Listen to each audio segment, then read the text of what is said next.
That's what you needed to do. That's what needed to happen to make Midnight Mass tight. All right.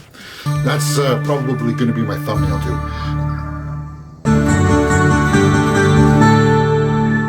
Midnight Mass is on Netflix right now, and it's directed by Mike Flanagan. It's a limited series. It's 7 episodes, and I figure I would do this the same way that I reacted and reviewed to The Queen's Gambit, which is just me turning on the camera whenever I have some thoughts about it. And I'm going to try to binge the entire season today and tomorrow, hopefully by the end of today. But the first episode is called Genesis. It's book 1, Genesis. It's kind of like, it's got some heavy Bible themes in it. And I got to tell you this.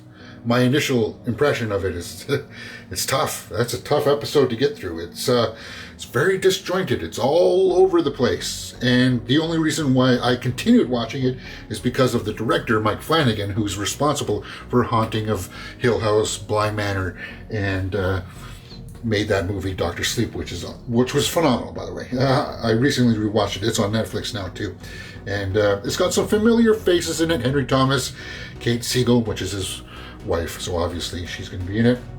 And it's got that dude from Bly Manor, Raoul Coley's playing like the sheriff of this small town. And what I mean by disjointed is that it starts somewhere and then it goes to the island and then goes with the kids it's trying to introduce everybody, and it's not doing a very good job of it. Like, there's nothing in this episode that makes me go, I want to see more. It's just it's not even scary. It's not even scary. I thought this was going to be like a horror kind of thing, but it's not. It's tough. It's a tough watch, first episode. It hasn't hooked me. And I can see a lot of people being turned off by this, because I'm a strong believer in the opening scene of something establishing something so well that it hooks you in and you got to watch it all. I hate when it takes 2 or 3 episodes of something for you to get hooked, because if it has to do that, then it's not doing a very good job. And so far, Midnight Mass episode 1, Genesis, hasn't hooked me. It hasn't done a very good job, but I'm going to push through because it's Mike Flanagan and it deserves that respect. So with that being said, guys, I'm going to continue on now. Book 2, Psalms, episode 2, Midnight Mass. Second episode in, Proverbs. A little bit more like the first episode until the last 30 seconds. That scene at the end in the church when the father came up and was like, body of Christ. That revelation. Okay, something's going on here. That's the first time I felt a hook in me to finish wanting to watch the end of this series. That's the first time I felt it. The last 30 seconds of the second episode. The bulk of it was a lot of talking and exposition. I get the feeling that Mike Flanagan had a bunch of these essays lying around about what life means and what does church religious things mean to people and stuff like that, concepts of guilt and tragedy and all of that stuff, and he's just tried to work it into a narrative for a story. That's what I get so far out of the first 2 episodes. But now it does look like there is some kind of an entity on the island of some kind. We saw glimpses of it in the first episode, but I mean, it could have been anything, right? And now we get the murder of somebody in this episode from something that can imitate your voice and stuff. So something's going on. Dead animals all over the place. If you are a lover of animals like cats and dogs, then this will definitely rub you the wrong way. This episode, and well, yeah, I didn't like that part. And then the lady is the teacher, the schoolmaster teacher. I don't like her that well. Not the pregnant one, but the other lady who's got the poison. She's crazy. But the father, the guy so far, what was his name? Hamish Linklater. He's doing a good job, and right now he's my focus on the character that I like the most, because I guess he's had the most to chew up. Now, I know the guy who killed the drunk driver guy, I know he's supposed to be like our focus so far, but his story is not quite there yet for me. We'll have to see how this plays out. But episode 2, yeah, finally got something in there that's made me go, okay, now I'm intrigued. I want to know what's going on. Yeah, especially with that reveal there at the end, because the pastor's catching on to something. And what could that possibly be? Is the island purgatory? Is the island someplace in between heaven and hell where you go to get resolved for your sins? Are they all dead? That could be. That's something that could be. That would fit, right? Well, we'll have to see how this plays out. Let's continue on with episode 3, Proverbs. Episode 3, book 3, Proverbs. It's developing a lot now. We've got a sense as to what the big payoff is. Well, what's going on behind the scenes? Who's pulling all of these miracles that are happening? I guess we are getting some payoffs now. There's a brilliant scene in the middle of this episode between a drunkard and this young girl where they kind of make their peace, and it's just brilliantly acted. Like, the acting has been top notch, and that's the selling point. I guess I would have to try to sell somebody on this. Like, once I'm done all of this, I'll make my pitch to see if I can actually sell somebody this, to watch Midnight Mass. It's kind of hard to do it now. I think for the most part, casual fans out there of horror won't like this. Casual people of series, it's hard to get into. There's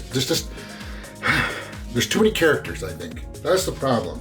We start with one character and then we don't see that character for, like, do we even see some of the characters in this one? No, we didn't. And then we get a big reveal towards the end as to what's actually happening, and it kind of ruins a little bit of the mysticism, but they've already set up something that was either ghost-like or something happening. So I just I don't know if I like it yet. I don't know if I like that twist or not. I see what's happening.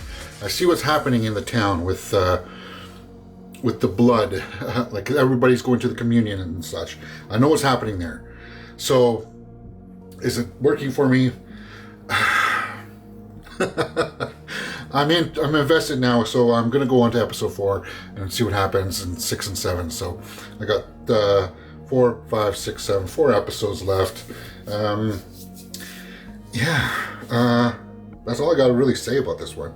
The middle scene with the girl and the drunkard guy, that was probably the best scene I've seen so far, because the drunkard guy who plays him did a really good job. Just finished episode 4, book 4, Lamentations, Midnight Mass, and I'm angry. I'm angry now. I'm upset. It's been fully revealed as to what's happening in this small little town, and they did something controversial halfway through, and I was like, okay, I don't know if I really like that. And now they just did something that I really don't like. So I can't say that I'm really enjoying myself through this. I don't know what to say. I mean, I just... Midnight Mass, is it worth watching? Can I tell you, you're going to watch it because you're going to enjoy this part and you're going to enjoy this. And I'm just thinking about the first 2 episodes where I was saying to you, it's hard for me to latch onto any cohesive story here. It's hard for me to get into this. And now that I'm fully into what the story is going to be about, I'm like, yeah, especially after what they just did. Obviously, I'm going to finish watching the next 3 episodes, and then I'll put together my thoughts on it. It's just, the 4th episode will leave you just kind of like angry. And is that something that you should be enjoying? Is it art? Is it something that you can promote and say? Let's just move on. Number 5. What is number 5 called? Gospel. Gospel. Now it's kind of like, I don't care what happens anymore. You built up all these characters, and I'm looking like, I don't even care anymore. Yeah, I don't know.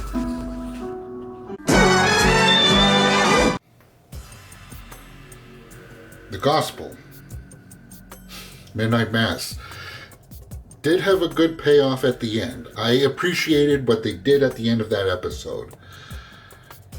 But it took a lot of exposition to get there. And it took a lot of dialogue of people just sitting in a room talking to each other. Obviously, you know that things are going off the rails in this episode. The writing and the execution of this story hasn't been the best. And that's kind of a bummer because it's Mike Flanagan. Because they do have some good payoffs here.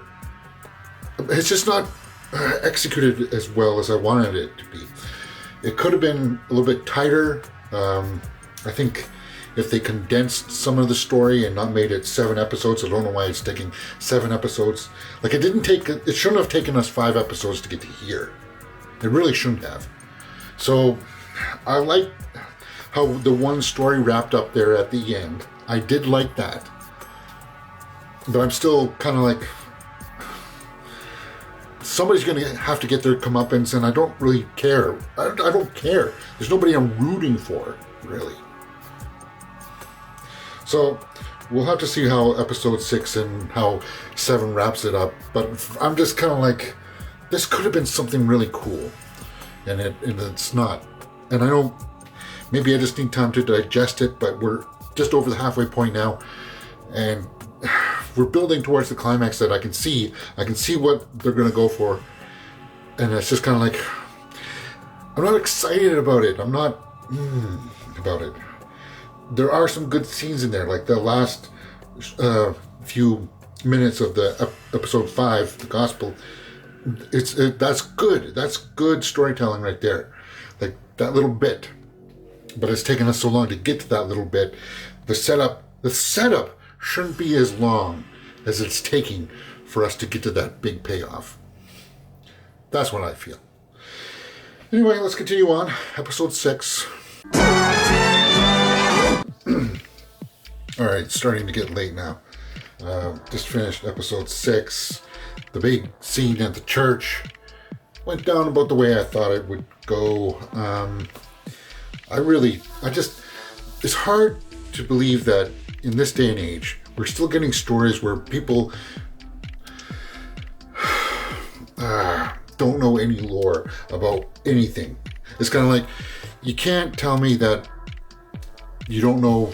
Let's just use something off the table here. Let's say you can't make a story about werewolves and have people in that story. Well, I don't know what a werewolf is. I don't know what that does or what their weaknesses are.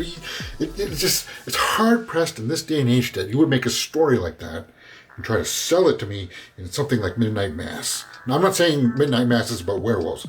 I'm just using that as an example. It's hard to believe that nobody would have any idea what to do with this kind of situation. It's just because it's so baked into our myth,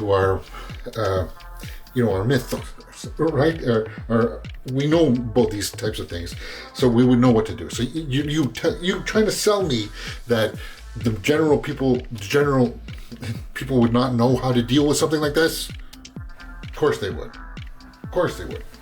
And they wouldn't stand for it. So it's kind of like, this doesn't sell anymore. You got to step up the game a little bit bigger. And just to see how this wraps up is the only reason why I'm going to finish watching it. Other than that, I'm kind of like shaking my head at it, and I'm like, no. And the son would not walk away from the father in that situation. He wouldn't do that, especially when he sees what's happening to his dad. He just wouldn't do that, and they did, because they didn't build up for that, and they laid the groundwork for it, but it didn't sell. It didn't work. Why am I getting angry? Maybe because I expected more from this. I expected this to be awesome. Maybe that's my bad, because I think Bly Manor is a masterpiece. And as I said, I really like Dr. Sleep.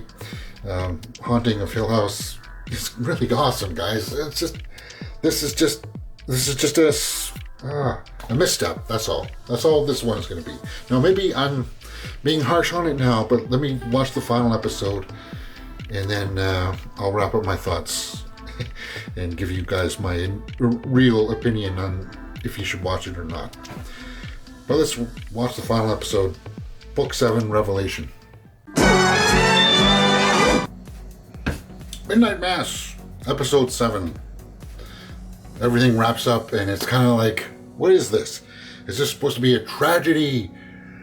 Well, it's a tragedy of story writing, I can tell you that. But, guys, I was late last night and I was like, I got to episode 6. I finished it and I was like, I can go through the 7th, but I felt like I would leave it for this morning. So that's where I am. I finished watching Midnight Mass. And I'm just kind of bummed out by this series, man. I don't know what to say about it. It's... If I had to say to you that something's not commercially friendly, and you don't know what that means, I would give you Midnight Mass as that example. It's not commercially friendly. It's not consumer friendly. That's the word. Consumer friendly. Basically, if you're a horror fan and you're looking to get into a nice little horror series, this fails. This is not scary at all. If you're looking to get into a nice dramatic piece, I don't think it works well with that at all. Remember when I said that it felt like a bunch of essays put together to create a narrative? That's what it felt like, because this has a lot of monologues in it that just go on and on and on. And it got to the point where even in episode 7, when it's supposed to be having all of its payoffs, I found myself hitting the fast forward button. It was like, just get on with it already. And that's a bummer from Mike Flanagan. That's directing. That's really a real bummer, because I tell you this story does have some good, interesting payoffs and points to make. This story should have been 5 episodes at the most. I think it could have been done in actually 3 episodes, but because some of the storylines are just like, well, why did you even bother setting that up if you're not going to pay that off? It's just kind of like, you're wasting time. Get on with it. And I felt that too much towards the end, and the big huge climaxes just didn't feel like that to me. And I know it's supposed to be sort of like a tragedy at the end, that what happens with everything, and I'm just like, do I really want to talk spoilers with you guys? Do I even want to dress this up and make it look fantastic? I don't. Midnight Mass, my review is that it's not that good. I don't know how to recommend this to people. I can't, actually. If you're just a casual movie fan, horror anthology fan, then you're not going to like this. If you're a casual series, like, I know there's not much. If you're casual, you're not going to like this. If you're a horror nut and you just like to watch things that are like abstract, then there's stuff here for you. If you are a cinephile, if you're somebody who likes stories and you want to see how things get composed, then yes. Oh, acting. If you want to see some quality acting, that's the best point about this series, is that Mike Flanagan's always been good at getting good performances. So the performances are there, but the story's not, and I can't recommend Midnight Mass. It's a real bummer. It's a letdown for me. I'm not going to talk about spoilers. I'll talk about the spoilers with the comments below if you want to talk about spoilers. But overall, Midnight Mass, guys, it's something I can't recommend. They had some good ideas in there, and it's not worth recommending the series to you just for the one scene that makes you go, oh, well, that's good. 7 hours of stuff, and to make you go, oh, well, that one scene is good. No, I can't do that. Because there are a couple scenes where, oh, yeah, well, that's pretty good. But it's just, it needed another rewrite. This needed a rewrite. This needed a producer on it to say, no, you're not going 7 episodes. You're going 5. That's what you needed to do. That's what needed to happen to make Midnight Mass tight. All right. That's probably going to be my thumbnail, too. All right, guys, that's it. Midnight Mass. Let me know what you thought about it in the comments below. We'll talk about it. And yeah, that's it.